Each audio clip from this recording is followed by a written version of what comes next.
Unity of the Huachucas presents Susan Smith, LUT. The blessing of unconditional love. Is you matter. You matter. And this is true.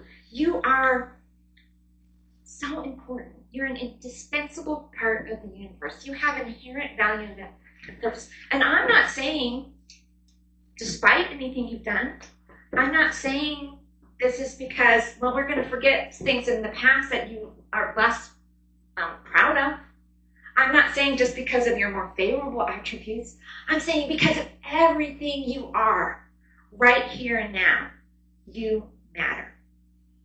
Everything you are right here and now as a human personality expressing as the divine individuality, you matter right here and now. So those are encouraging words to hear, right?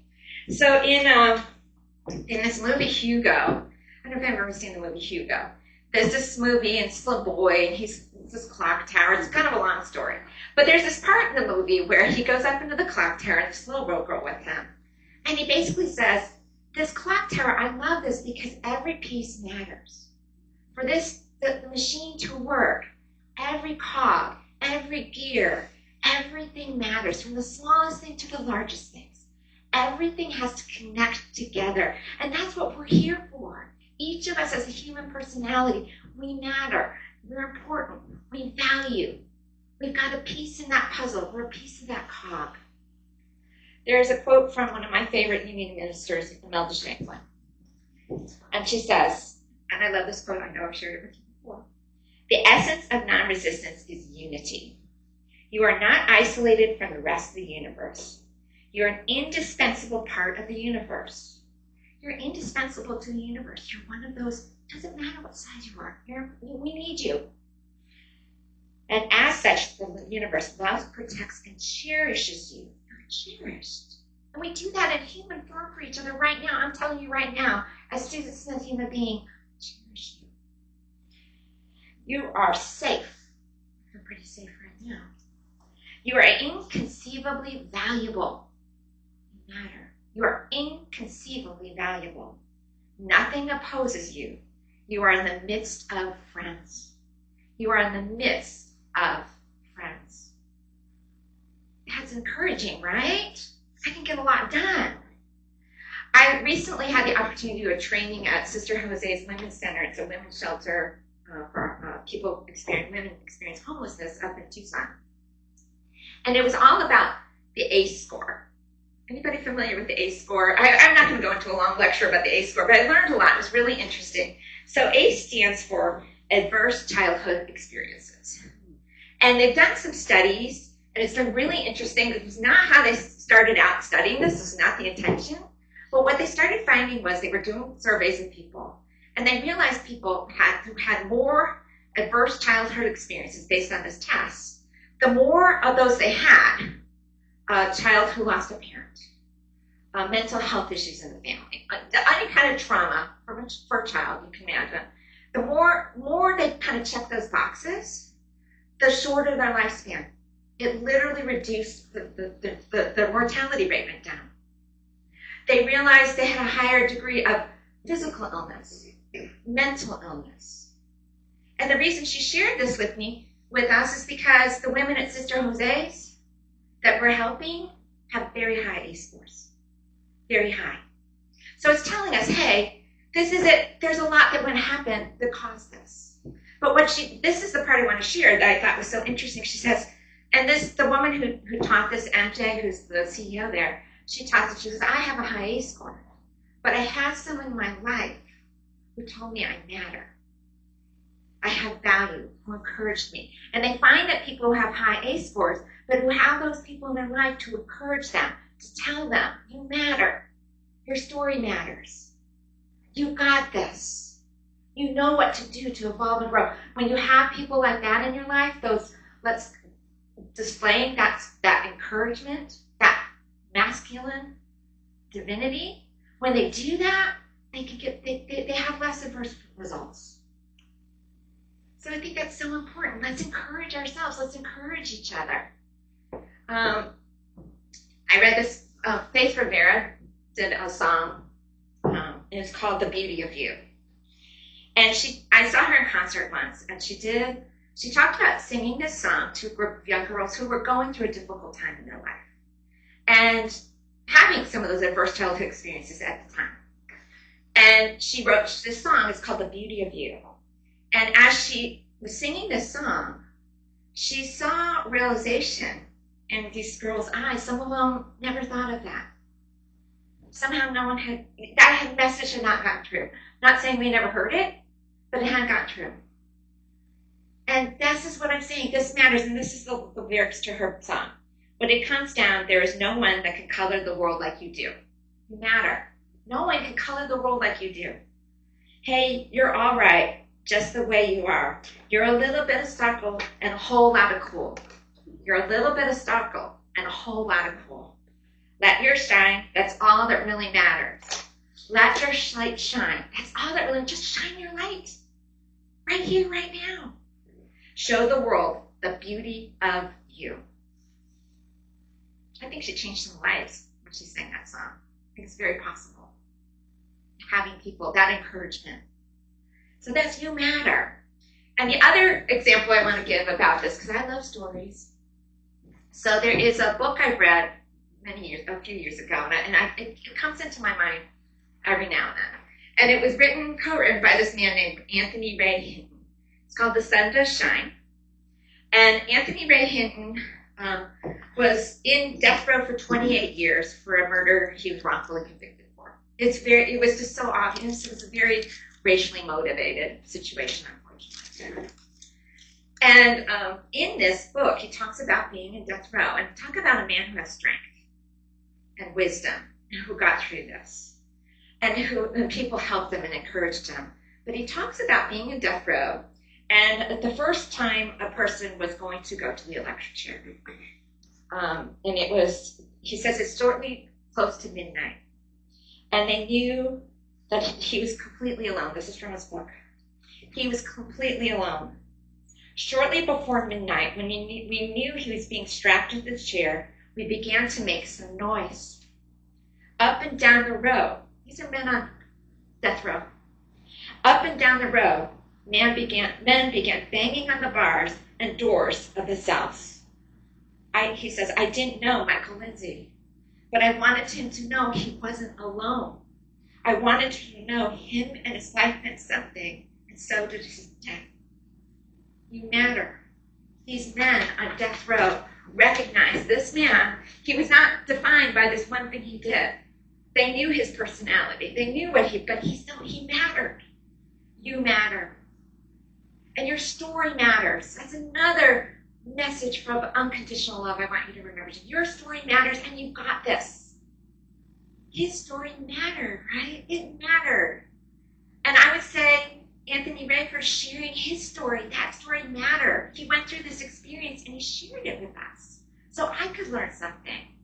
I could learn something about people being compassionate in the most situation you would never think you'd find spiritual love. But of course, why not? They're reduced, but still, it's incredible. They're banging on the bars. You matter. I hear you. We do this for each other everywhere. So that's the next message I want you to know. Your story matters. And I talk about this because when we talk about the divine, we talk about it being unconditional in a sense, but when I'm talking about human love expressing out of it, your story does matter. What you've been through matters. The pain that you might have had matters. The challenges you've had to have the courage to stand up and say, this is me, because sometimes that's hard too, that matters. And you can do it. Because you have the power of strength. That is one of our spiritual powers. You have the spirit of strength. We stand on faith. Understanding faith. Knowing that we are on solid ground. You're on solid ground. So guess what? Even if you feel like you're on the ground, even if you're on the ground, you have the strength because you're grounded and you're anchored. You're anchored in knowing that you matter. You're anchored in knowing that there's one power, one presence of which you are an expression of. And you have the strength. That is your inherent ability. In Power Up, the Accelerated 12 Abilities by Reverend Paul Hasselbalch, this is how he defines the power of strength. The ability to endure, stay the course, Last, be persistent, persevere, and be stable. So that's how we get up, we persevere, we keep going. You can do it. Your story matters, and you got this. Those are the next words of encouragement, of divine love, unconditional love that I want to tell you is from one person to another. One personalized expression of the individual expression of divine to you. You got this. Now, I love stories. That's why I love Survivor, I think. I love that other memoir. I love memoirs. And another memoir I read recently was called Playing Hurt. And Playing Hurt, My Journey from Despair to Hope. And this is a memoir by John Saunders. Now, some of you might know John Saunders. I don't know where he is. He's an ESPN sportscaster. Very successful, very well known in the sports world. Not a world I generally know much about. But I wanted to read his story. And what he says, this is how he describes his book. Playing Hurt is not an autobiography of a sports celebrity, but a memoir of a man facing his own mental illness and emerging better off for the effort. So he's sharing his story, but it's not wallowing in it. It's telling, I emerged. There's a story of hope here. But my story matters. I can share this story because I got through this, right? That's words of encouragement. I got through this, so can you. I invite you behind the facade of my apparently perfect life as a sportscaster with a wonderful wife and two healthy, happy adult daughters. From everything on the outside, he had the perfect life. But he had a very severe case of mental illness, of depression. Mine is a rare story, he said, that of a black man in the sports industry openly grappling with depression. I will show the good, the bad, and the ugly, including the lengths I've gone to conceal my private life from the public. So his encouragement is about courage. This man's courage is standing up and saying, I did this. I understand if you're hiding this. And honestly, his story is, his ACE score is very high. I'll tell you that much right there, too. So I read a book, he says, because I want to end the pain and heartache that comes from living a double life. I also want to reach out to the millions of people, especially men, who think they're alone and can't ask for help. How many people have he encouraged doing that? Each of us has a story to share. Each of us can encourage each other through sharing our story. And we can do it. We know what to do. He knew when the right time to do this. Sadly, he died in 2016 before this book was published. And it was, it was due to health conditions. He had a large heart, diabetes, and other complications. He had a lot of health issues. But I share that because, wow, your story matters. It's not like he's wallowing in it. He says from despair to hope. Despair to hope. Because he got to decide how to tell that narrative. And one of the stories that I think, part of the story that I think really comes through, is as people supporting him. So in his story, he talks about grandparents when he was younger, because his parents just had a lot of issues. They did not care for him, as we'd want to see any child being cared for. But his grandparents saw him, and they supported him. So he had that when he was a kid. And then later on, him and his siblings, his brother showed up for him everywhere all the time. He saw him. You matter. Your story matters. And I know you've got this. That's what his brother was saying to him all that time. And he did the same thing for his brother.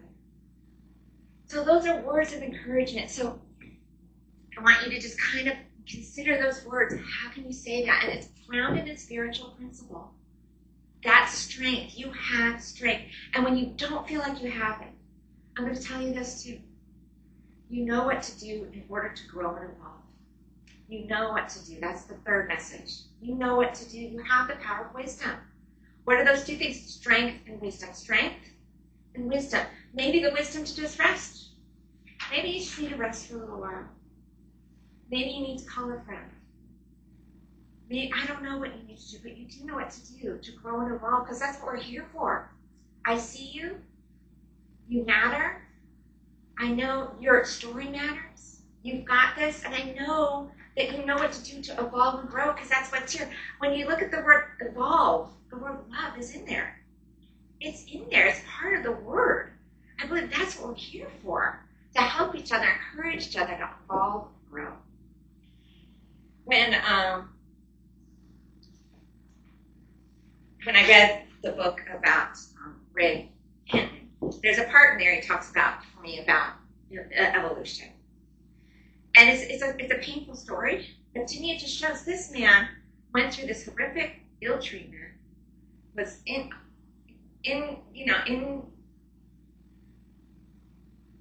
terrible conditions, and yet he evolved and grew. And the other people around him did too. So he talks about his best friend Henry. And there's a part in the book, his best friend Henry is a white man. Ray is he is a black man, and Henry is a white man, and this is in Georgia. And eventually, Ray finds out that Anthony Ray Henry finds out that Henry was responsible for a really horrific death of a black child. Really horrific. So horrific that in Georgia, he got the death penalty. And that's back in the day. All right, so it was really terrible. And Henry never told him this. So this is the exchange to him. So he asked him, like, why didn't you tell me who you were? I didn't know this. And then Henry said, everything my mom and dad taught me was a lie, Ray. Everything they taught me against blacks, it was a lie. So Henry, in this situation, can evolve and grow and learn. He had the wisdom to go, oh, I'm in a new environment. I can learn something. At what cost that was upon his heart to know what he did, right? And then Anthony Ray says, I didn't know exactly what to say back to him. And he said, just about everything I believe about people, I learned from my mom. This is Anthony Ray's response, like, oh, I learned from my mom. I learned from my mom. And then Henry says, so you know what I mean? Yeah, I do. I guess I was just lucky that my mom taught me to love people no matter what. She taught me to forgive. And then Henry's like, yeah, you was lucky, Ray. You was really lucky. And then Ray goes, she taught me to have compassion for everybody, Henry. And I have compassion for you. I'm sorry your mama and daddy didn't teach you the same. I really am. And Henry goes, me too. And then Anthony Ray continues on and says this is his family, that these people on the cell block were his family, and that they had to let go of these notions of black and white. They were evolving even in the worst of circumstances for human beings. And he said he just refused to see them, right now we have more in common than not, and he said we are not monsters. We are not defined by the worst thing we did.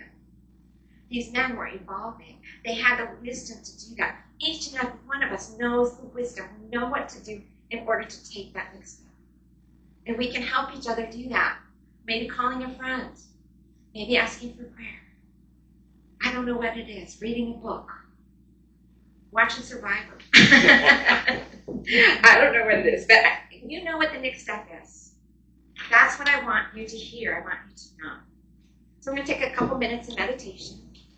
If it's comfortable for you, close your eyes if you like.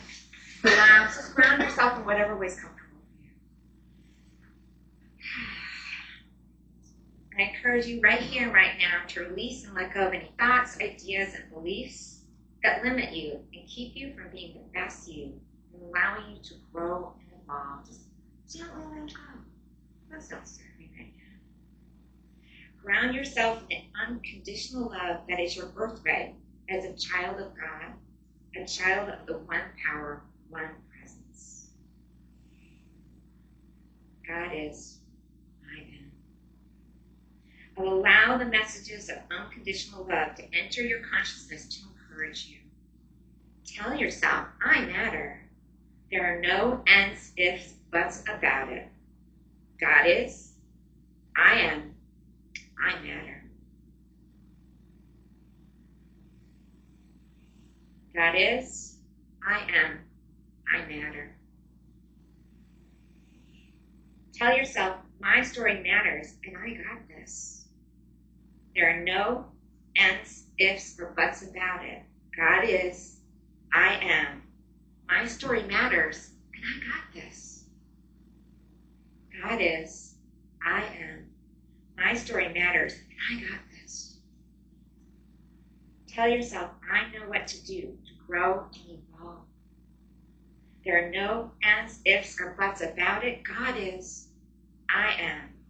I know what to do to grow and evolve. God is, I am. I know what to do to grow and evolve. I matter. My story matters and I got this. I know what to do to grow and evolve. I know what to do and grow and evolve. My story matters, and I got this. I matter. Take a deep breath in if it's comfortable. Just let those words sink into your consciousness. And so it is. So this week, I really encourage you to just ground yourself in unconditional divine love of your human personality as an individual expression of divine. Allow yourself to receive and share these encouraging messages. You matter, I matter, you matter. My story matters, and I've got this. Your story matters. You got this. And I know what to do to grow and evolve, and you know what to do to grow and evolve.